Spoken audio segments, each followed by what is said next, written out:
Hola y Dios bendiga, bienvenidos a Cristo Blog. Hoy vamos a hablar brevemente de un tema, vamos a hablar sobre la adoración y sobre Jesucristo. Nosotros podemos observar que evidentemente cuando hablamos de deidad y cuando hablamos de espiritualidad, siempre vamos a hablar también de lo que es la adoración. Entonces, la doctrina de Jesús evidentemente no escapa o no podría escapar de esto. Por lo tanto, para tratar de entender un poquito sobre qué es Jesús, quién es Jesús y cómo se ve desde su punto de vista a la luz de las informaciones que tenemos escritas de sus apóstoles, los testimonios, ¿cómo ve Jesús esto? ¿Cómo ve Jesús el asunto de la adoración? ¿Debe de ser la deidad adorada? ¿Es Jesús o puede Jesús ser considerado una deidad? Si Jesús es adorado o no, y si es adorado Jesús por los que lo conocieron, digamos, por los que estuvieron en su tiempo, es porque Él mismo es la deidad. Evidentemente, ustedes saben, yo soy de la posición de que, de hecho, Jesús es Dios. Pero, de todas maneras, independientemente de esto, vamos a ver lo que podemos encontrar en los textos. Y vamos a ver, por ejemplo, vamos a comenzar primeramente por hablar de algunos momentos claves en los que Jesús de hecho fue adorado. Y veamos algunos ejemplos. ¿Debe Jesús ser adorado como a un Dios? Hola, amigos de Cristoblog. Hoy exploraremos un tema fascinante y profundo en la Biblia, las ocasiones en las que Jesús es adorado, y lo que nos enseña sobre la adoración. Vamos a sumergirnos en las Escrituras. ¿Fue Jesús adorado?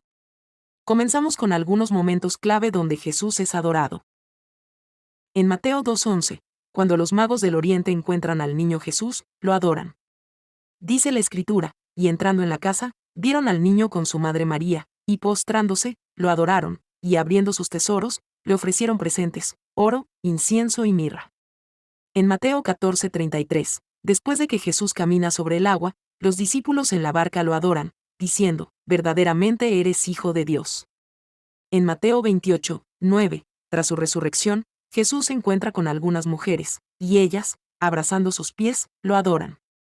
En Mateo 28 verso 17, antes de la gran comisión, dice, y cuando le vieron, le adoraron, pero algunos dudaban. En Lucas 24:52, después de la ascensión de Jesús, los discípulos después de haberle adorado, volvieron a Jerusalén con gran gozo. En Juan 9:38, el hombre ciego sanado por Jesús le dice, creo, Señor, y le adoró. Es importante destacar también que Jesús en ningún momento se le ve pidiendo o exigiendo adoración. De hecho, no se le ve buscando esto. Y esto nos habla mucho de lo que sería la posición de parte de la deidad de sí mismo. Y cuál podría, de hecho, ser la necesidad. ¿A qué se debe el hecho de que deba de haber adoración si Jesús mismo en realidad nunca pide ser adorado? Ahora, hay algo. A Jesús sí se le ve mandando y esgrimiendo adoración a lo que sería el Padre. Que esto entonces nos puede mover un poquito algunos a cierta confusión. Veamos algunos ejemplos de esto. Jesús no pide adoración para sí mismo. Aunque Jesús es adorado en varias ocasiones, es importante destacar que en ninguna parte de los evangelios él pide explícitamente ser adorado. Sin embargo, acepta la adoración que se le ofrece, lo cual es un poderoso testimonio de su divinidad. Jesús manda a adorar al Padre. Jesús también nos enseña sobre la adoración al Padre. En Mateo 4:10, durante su tentación en el desierto, Jesús dice, al Señor tu Dios adorarás, y a Él solo servirás, citando Deuteronomio 6:13. En Juan 4, versos 23 al 24, Jesús habla con la mujer samaritana y le dice, mas la hora viene, y ahora es, cuando los verdaderos adoradores adorarán al Padre en espíritu y en verdad. Porque también el Padre tales adoradores busca que le adoren.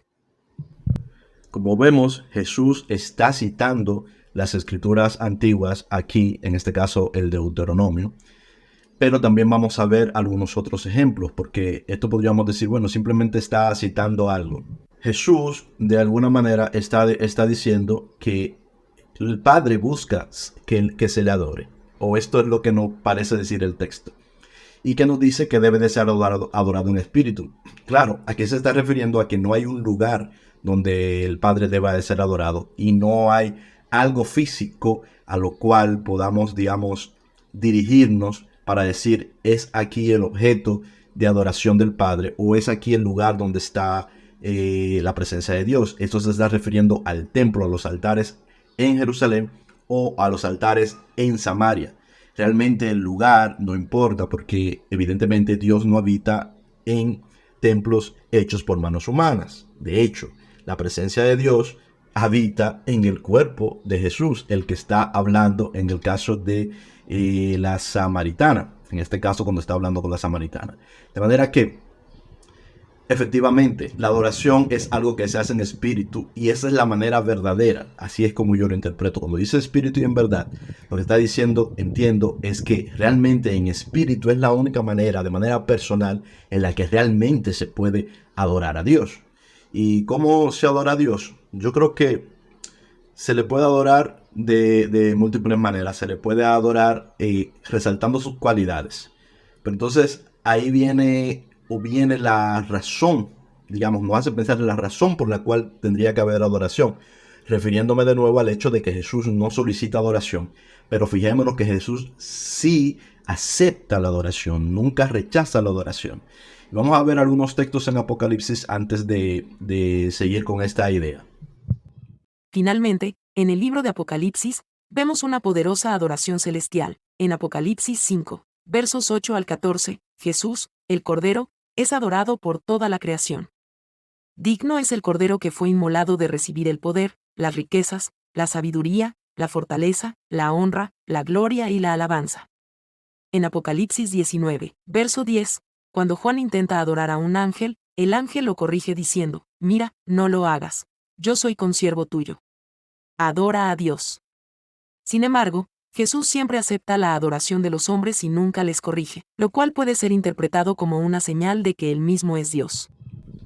Como podemos ver aquí en Apocalipsis, se nos habla de la adoración, pero vemos cómo todo el tiempo se sustituye la figura de Dios, lo que sería el Padre, con la figura del Cordero, es decir, de Jesús. Es indistinto, donde constantemente se está sustituyendo la figura objeto de adoración entre el Cordero y el Padre, entre el Cristo y el Padre Dios. Es decir, claro, mi interpretación de esto, la digo clara, es que es lo mismo.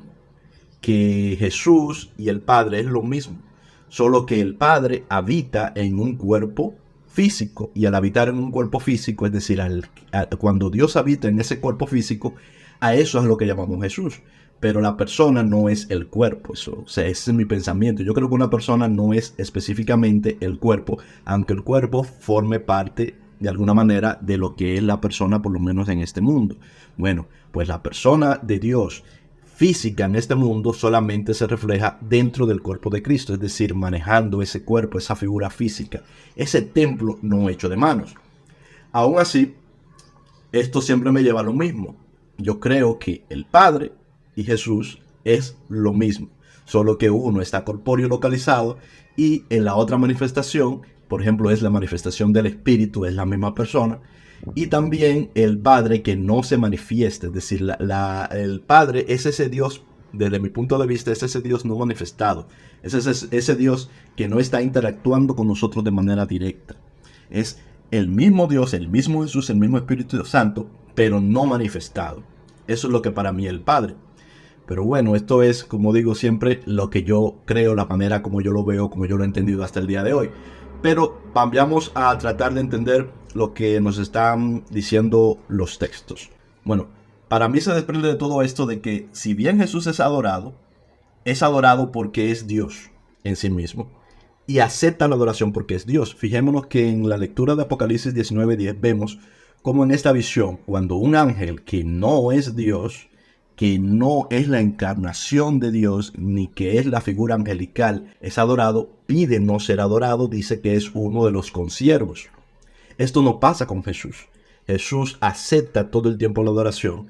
Y de hecho en algunos momentos él dice, quien me ha visto a mí, ha visto al Padre. Es decir, Jesús no le inyecta de alguna manera una distinción entre el objeto de adoración cuando se le adora a Él o cuando se adora al Padre. Sin embargo, Él nunca pide que se le adore a Él. Y yo creo que es que Dios no necesita esa adoración. Y creo que eso es evidente que no lo necesita. Entonces la pregunta es, ¿por qué Jesús nos dice que es bueno que adoremos en espíritu?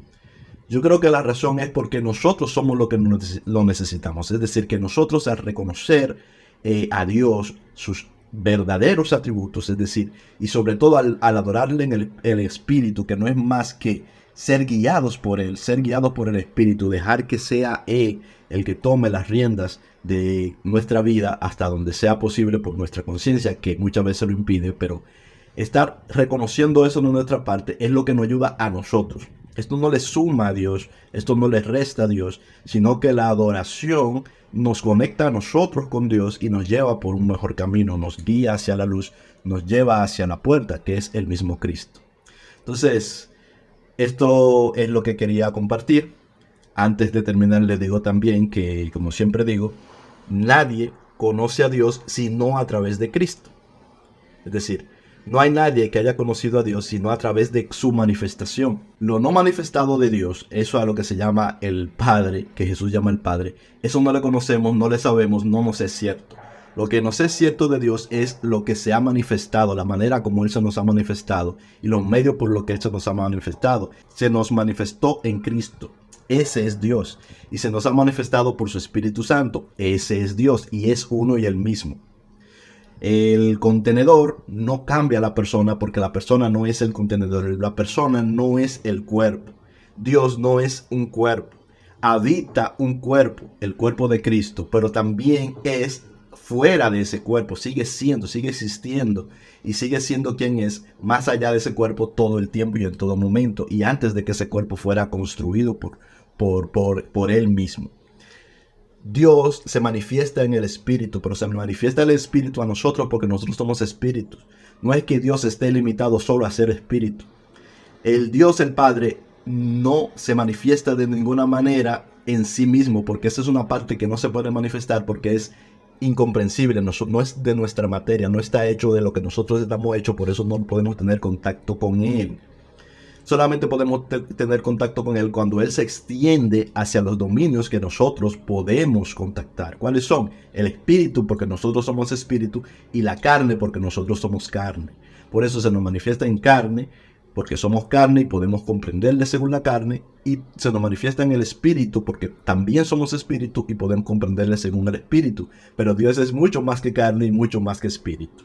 Esas son solamente maneras como Él se nos manifiesta, es lo que creo. Y por eso Jesús puede ser adorado sin ningún problema. Y Él acepta la adoración y nunca le dice a alguien, no me adores. Porque cuando alguien le adora a Él, no está adorando al cuerpo, está adorando al Dios que está habitando el cuerpo, que Él es el mismo que Él ha construido aquel cuerpo. Por eso no hay ningún problema. Es Dios el que está allí habitando. Es el templo de Dios en la tierra, Dios con los hombres. Entonces esto es todo. Dios les bendiga mucho. Nos vemos en un próximo video si Dios lo permite. Chao. Qué hermoso es ver cómo las Escrituras nos guían en este aspecto tan crucial de nuestra fe. Gracias por acompañarnos en Cristoblog. No olvides suscribirte y darle like si este video te ha ayudado a comprender mejor las Escrituras. Nos vemos en el próximo video. Dios te bendiga.